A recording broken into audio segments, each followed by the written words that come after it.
হযরত মূসা আলাইহিস সালাম একদিন আল্লাহকে জিজ্ঞাসা করলেন, হে প্রভু, আমার অনুসারীদের মধ্যে কে সবচেয়ে বড় পাপী? আল্লাহ উত্তর দিলেন, যে ব্যক্তি সর্বপ্রথম এই পথ অতিক্রম করবে সে ব্যক্তিই হলো তোমার অনুসারীদের মধ্যে বড় পাপী।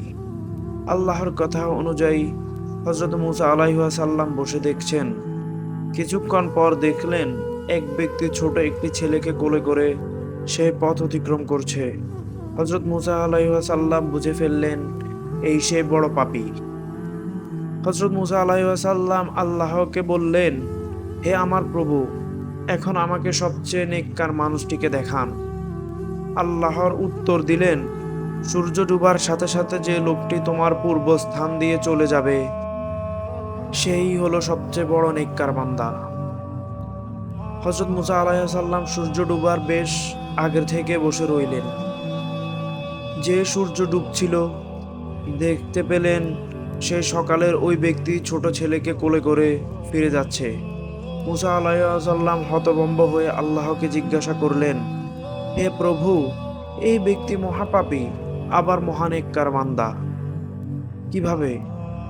আল্লাহ বললেন, হে মূসা, সকালে যখন এই ব্যক্তি ছেলেকে সাথে নিয়ে তোমাকে অতিক্রম করে জঙ্গলে প্রবেশ করলো তখন কোলের ছেলেটি বাবাকে প্রশ্ন করেছিল, আমার বাবা, এই জঙ্গল কত বড়? বাবা উত্তর বলেছিল, অনেক বড়। ছেলে আবার প্রশ্ন করল, বাবা, জঙ্গল থেকে কি বড় কোনো কিছু আছে? তখন বাবা বলেছিল, হ্যাঁ বাবা, ওই পাহাড়গুলো জঙ্গল থেকে অনেক বড়। ছেলে পুনরায় প্রশ্ন করল, পাহাড় থেকে কি বড় কিছু রয়েছে কি বাবা? বাবা বলল, হ্যাঁ, আছে এই আকাশ। ছেলে আবার প্রশ্ন করল, আকাশ থেকে কি বড় কিছুই নেই বাবা? সেই ব্যক্তি বলল, হ্যাঁ আছে, আমার পাপ এই আকাশ থেকেও বড়।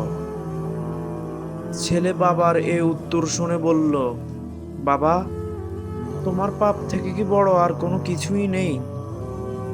তখন বাবাটি চিৎকার দিয়ে ছোট ছেলেটিকে জড়িয়ে ধরে কাঁদতে কাঁদতে বলল, আমার পাপ থেকে অনেক অনেক বড় হলো আমাদের আল্লাহর রহমত।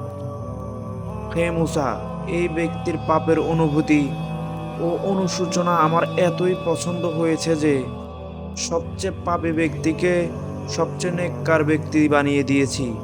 তার সকল পাপকে মুছে সকল পাপের বিনিময়ে নেকি বানিয়ে দিয়েছি।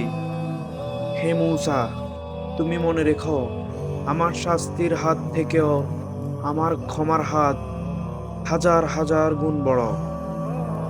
তখন মূসা আলাইহিস সালাম বলল, হে আল্লাহ, আপনি আমাদের সকলকে পিছনের গুনাহ সমূহ ক্ষমা করে সামনের দিনগুলোকে সত্যের পথে চলার তৌফিক দান করুন, আমিন।